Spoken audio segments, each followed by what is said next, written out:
Hello, everyone. Welcome back to Ethos Online. So again, wherever you are listening, we're so glad you're here.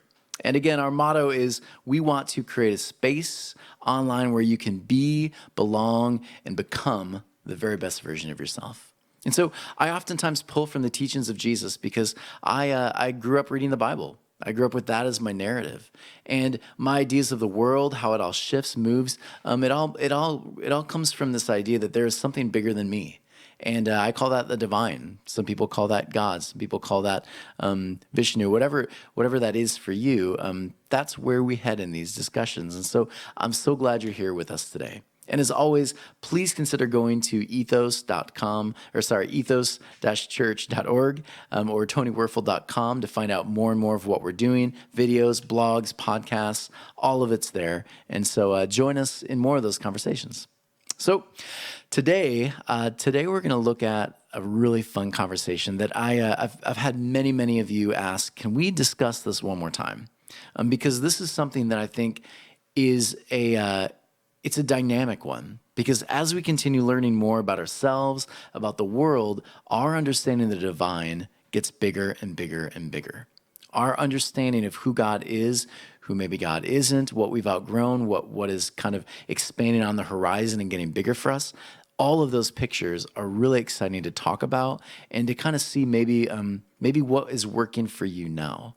And so the question was, Tony, would you talk about the different concepts or pictures of God, the divine? And so that's what I want to do with you today. And so I want you right now to consider, what does the divine look like for you right now?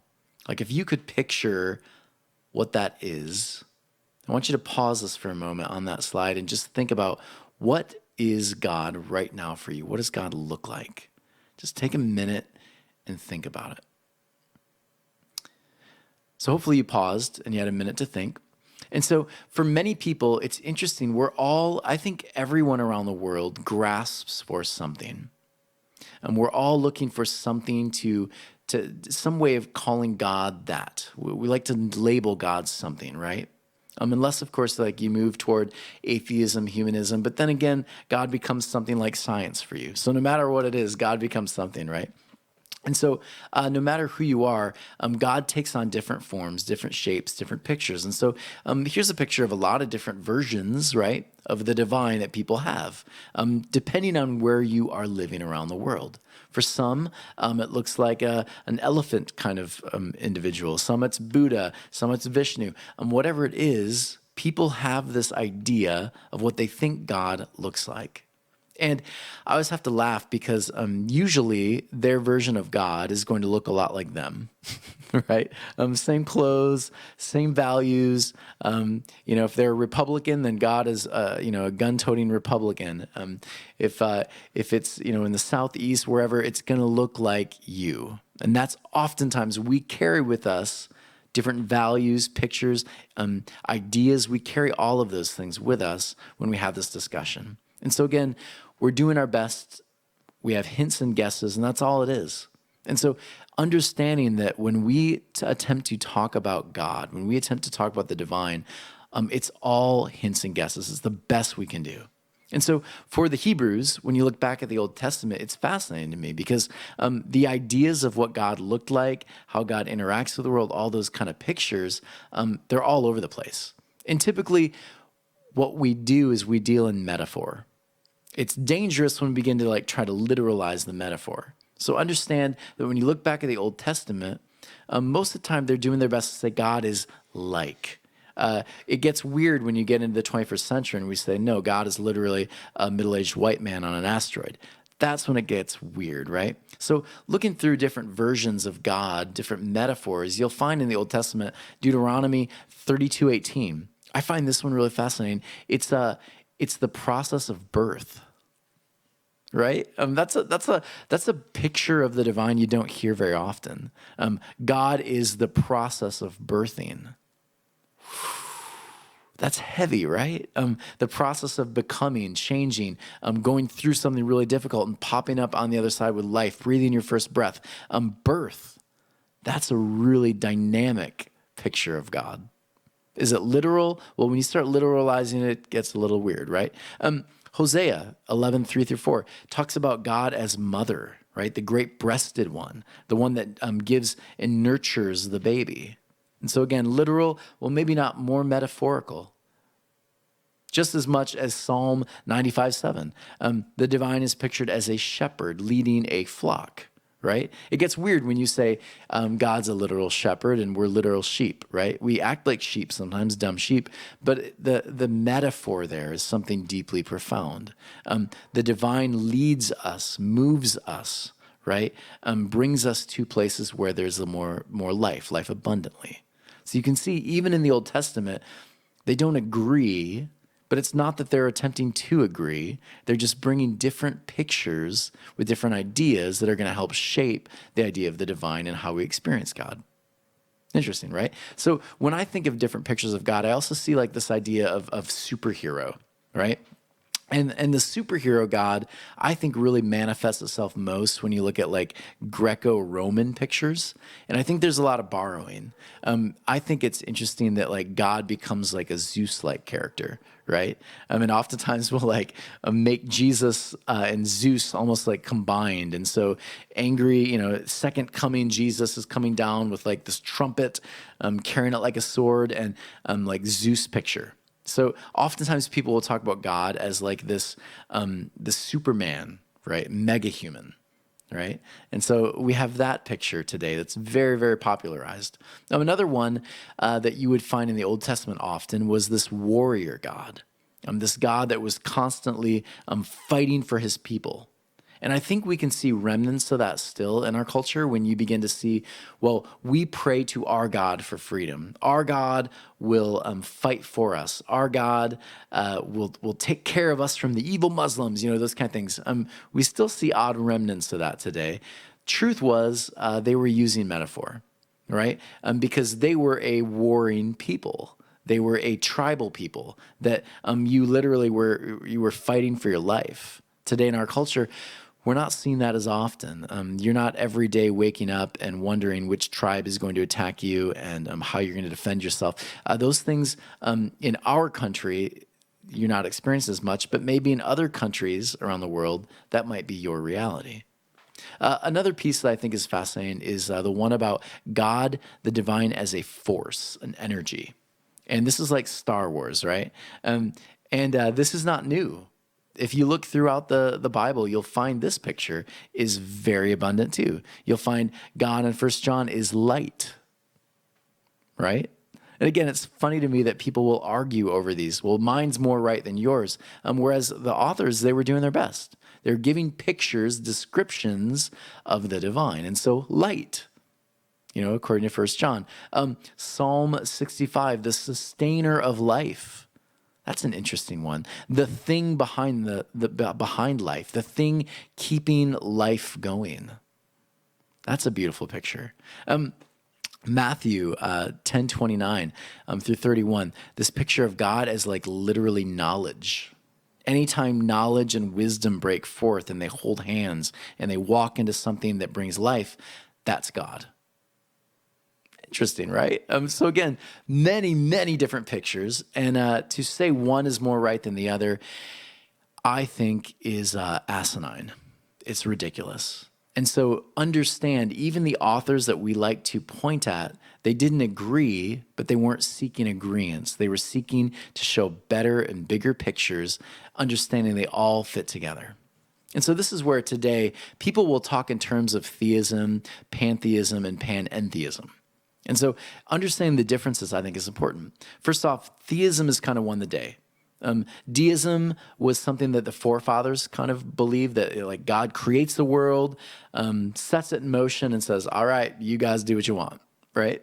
Like the room is yours to clean or to let get really crappy, but it's all on you now. I'm the absentee landlord. I'm going to step back. You do your thing. And truth be told, that's how most of the founding fathers of America viewed it. Today, we've shifted even more toward theism, that God basically created and still interacts with the world, but is still up here doing so. Now, pantheism is one where God is the world. God is connected to it very intimately. It's part of him. It's part of himself, herself, itself. See, it's easy to fall back into that. But God is the world. God is the water. God is the tree. That's pantheism. Now, there's another interesting one that many people miss, and that one is panentheism.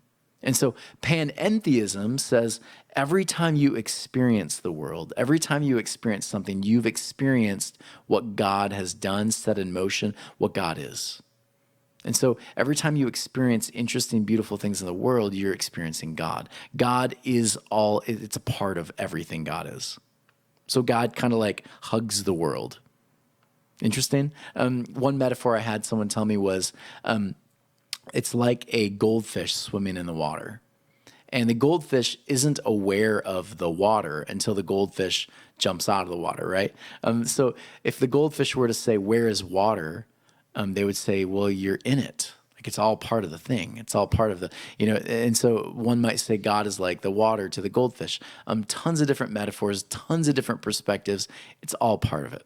So again, I'm sharing a ton of knowledge with you, and it's kind of fun. So those are other ways that we see kind of have won the day today of how to view the divine. And then another one, of course, is this one. God is the action of good in the world. So that's what we call God. God, the divine, is every time you see any kind of movement that's for justice, mercy, love, that's God. So God becomes the action of good in the world, and we obviously are part of that thing. And so different ways you see this. John 14:6, I'm the way, the truth, and the life. I am Torah. I am the thing that brings about goodness and joy and peace, restoration. I'm that. I'm that in the world. So I just gave you a ton of info, and you're probably like, holy crap, I don't know what I think. And if you're in that place, you're doing well.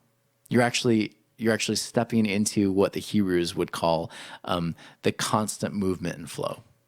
You're part of the debate, the discussion. And again, some might work better for you. And so speaking of debates, this is where it gets fun. When you look at the New Testament, Paul is asked by all of these Romans, well, okay, we keep hearing about your God. We want you to paint us a picture of what this God looks like. And Paul, still being, he's got elements of stoicism. He's got elements of a lot of different philosophies going on, but he's also Jewish. And so a good Jew is never going to create an idol, a picture of God. We've done that today, but that's not what a Jew would do. And yet he's being asked to paint a picture, a literal picture of what his God looks like, because that's the way of Rome. And so when he's in Athens, he's asked by these philosophers at this place where basically they come together, the Agrippa, they come together and they discuss and they argue and they do it all day. And they're always looking for the new twist, the new thing, right? So he gets there and they say, okay, tell us, like, who is this? And so when you look at Paul and what happens, it reads this in the New Testament. He says, for as I walked around and looked carefully at your objects of worship, again, this is Paul responding to them, what does your God look like, right? They're looking for a picture, an idol. He says, I even found an altar with the description, to an unknown God. So you are ignorant of the very thing you worship, right? The unknown. The God who made the world and everything in it is the Lord of heaven and earth and does not live in the temples built by human hands. And he is not served by human hands. And if he needed anything, rather, he himself gives everyone life and breath and everything else. So again, notice this, the unknown God. He points out to something that they would have been familiar with. He points out this altar to this God that they say, we have room. Essentially, the Romans are saying, we have room philosophically, theologically, for some of the unknown, the mystery. And so Paul's saying the God that we serve is a mystery as far as we can comprehend exactly what this God looks like. And of course, Paul is quoting, it's brilliant, Paul's quoting Epimenides about their very God Zeus. In him we move and have our being. Again, we are his offspring. These are all quotations Paul is pulling from the Romans themselves. We can't describe this God. It's a mystery. God is the God of mystery, the thing behind the thing, We can't give you a literal picture, but we can give you descriptions of what this God is and what this God does. That was Paul's response to a what does God look like? Interesting. So here's what I like about this. When you look at Jesus, Jesus has become like many people when they spend time in church. Jesus is what God looks like, right? And for many people, that's God, Jesus. Jesus is literally, this is what God looks like. When you do that, again, to the Hebrew, that would be absolute blasphemy. Not this whole discussion of was Jesus God or not. The idea that you can create a picture, a literal image, and worship it. That would have been absolute idolatry, right? But for the Hebrew, one could say, and they did, Paul says this over and over again, Jesus constantly is showing mercy, justice, repair, love. The actions of Jesus are a constant reminder of that. And that's what I like about this quote from Callistus Ware. I'll just read it to you. It says this, "It is not the task of Christianity to provide easy answers to every question, but to make us progressively aware of the mystery." Notice again, I like that picture of God as the mystery. I think that's pretty profound. Anytime I can get to this place of certainty, I am absolutely sure this is what God looks like. That's when something new pops up and I'm like, whoa, crap, I never saw that before. I love Callistus Ware's picture, the mystery. God is not so much the object of our knowledge, which again is what the Romans were trying to do for Paul, show us the object, is not the object of our knowledge as the cause of our wonder. Isn't that beautiful? God becomes this God, this divine presence, this being, whatever you want to call it, theism, deism, whatever, but it becomes the wonder, right? The object of our wonder, the thing behind the thing that we say, man, it's just beyond me. But I can see where God has been, right? I can see the footsteps, the fingerprints of God everywhere. And again, maybe the better question, of course, is going to be not where is God, but where isn't God? You know, where haven't we seen God? And so this is what I consider to be one of the most profound moments for me when I've been kind of growing through this conversation of what does God look like? For me, it's Jesus, but not the literal picture of Jesus. Jesus is what God does in the world. Think about that for a minute. Jesus is not what God literally looks like. Jesus is what the divine does. Everywhere Jesus goes, we see the divine. And now think about this. Think about this one. I've heard many people use this quotation often. We call them character of God people, and they're really good people. And they kind of hold this as like their verse. This is their cornerstone verse.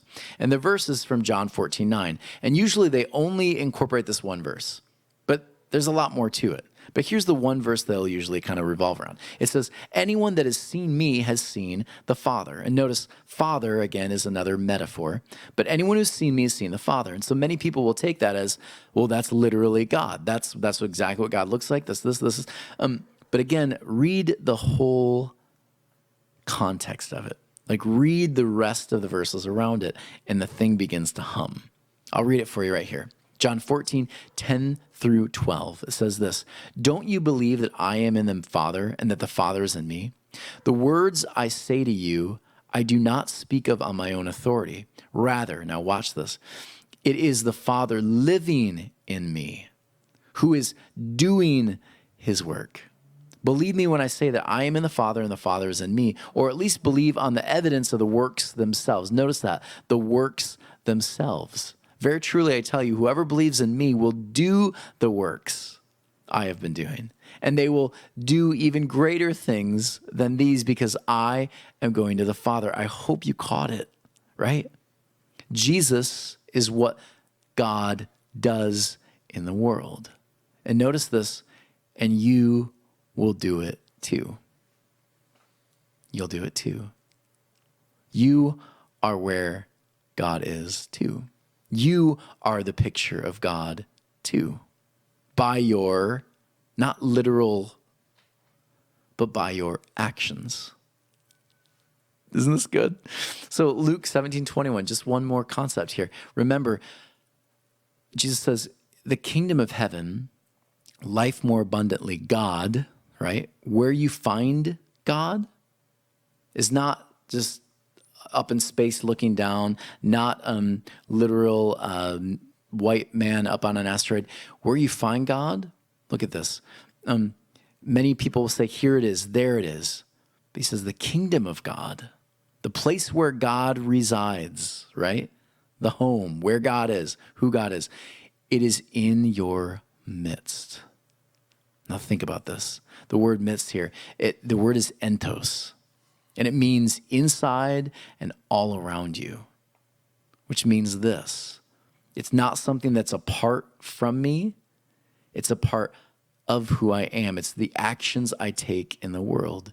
And so again, we can participate too. The idea of God being this or that or this or that, well, I guess pick and choose. Choose your own adventure, right? Because it's all hints and guesses. But Jesus' message over and over and over again is that if you want to see it, look for the actions of love, justice, and mercy.